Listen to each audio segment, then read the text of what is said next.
Assalamualaikum warahmatullahi wabarakatuh. Perkenalkan, nama saya Mutiara Hapsari Hidayat dari kelas 11 MIPA 3. Di sini saya akan menjelaskan tentang apa itu HIV. HIV merupakan singkatan dari Human Immunodeficiency Virus yang menyerang kekebalan tubuh manusia. Dan AIDS adalah singkatan dari Acquired Immunodeficiency Syndrome yang menggambarkan berbagai infeksi dan gejala yang terkait dengan menurunnya sistem kekebalan tubuh manusia.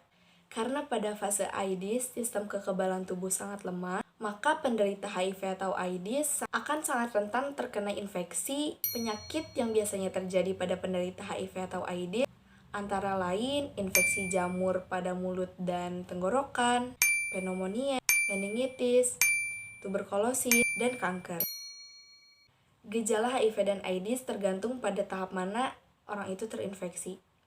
Tahap pertama, 1. Tidak menimbulkan gejala apapun selama beberapa bulan. 2. Pengidap akan mengalami nyeri seperti flu setelah terinfeksi selama 1 hingga 2 bulan. 3. Timbul demam, nyeri tenggorokan, ruam, pembengkakan kelenjar getah bening, diare, kelelahan, nyeri otot, dan sendi. Tahap 2 umumnya tidak menimbulkan gejala lebih lanjut selama beberapa tahun terakhir. Virus terus menyebar dan merusak kekebalan tubuh. Penularan infeksi sudah bisa dilakukan penyebaran kepada orang lain, berlangsung hingga 10 tahun atau lebih.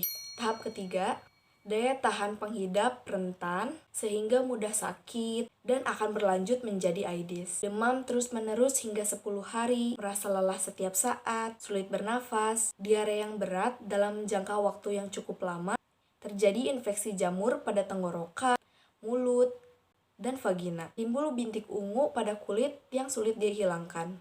Hilang nafsu makan, sehingga berat badan terus menurun drastis. Penyebab HIV dan AIDS.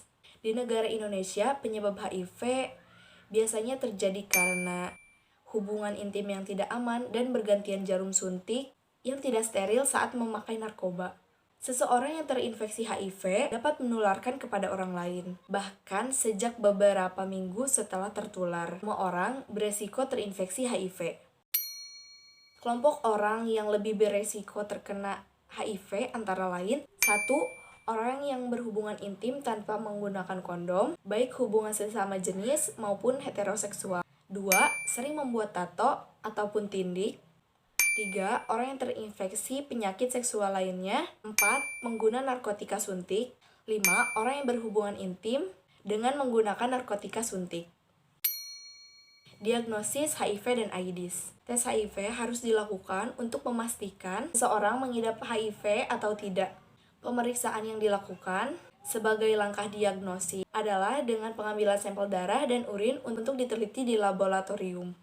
Meskipun sampai saat ini masih belum ditemukan obat untuk menyembuhkan HIV, tetapi ada jenis obat yang dapat memperlambat perkembangan virus. Jenis obat ini disebut antiretroviral atau ARV.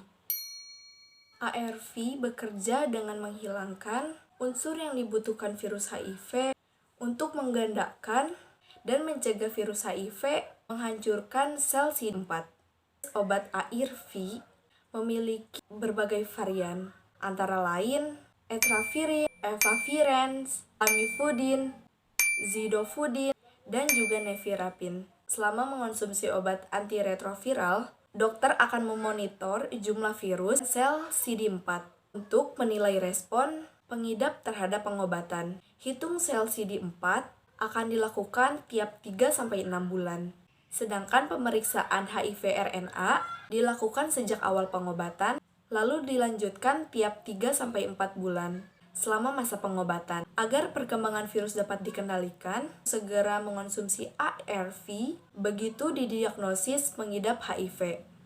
Risiko pengidap HIV untuk terserang AIDS akan semakin besar jika pengobatan ditunda, karena virus akan semakin merusak kekebalan tubuh. Pencegahan HIV dapat dilakukan dengan upaya sistem ABCD. A. Abstinence, tidak berhubungan seks. B. Be faithful, saling setia pada pasangan. C. Kondom, menggunakan kondom saat berhubungan seksual yang beresiko. Penggunaan kondom ini dinilai sangat efektif mencegah penularan HIV. D. Don't use drugs, tidak memakai narkoba. Kasus penularan HIV juga banyak terjadi pada pengguna nafas suntik yang menggunakan alat suntik secara bergantian. E. Education. Pendidikan seksual sangat penting untuk mengetahui dampak dan resiko dari perilaku seksual. Cukup sekian yang bisa saya sampaikan. Mohon maaf bila ada kesalahan. Wassalamualaikum warahmatullahi wabarakatuh.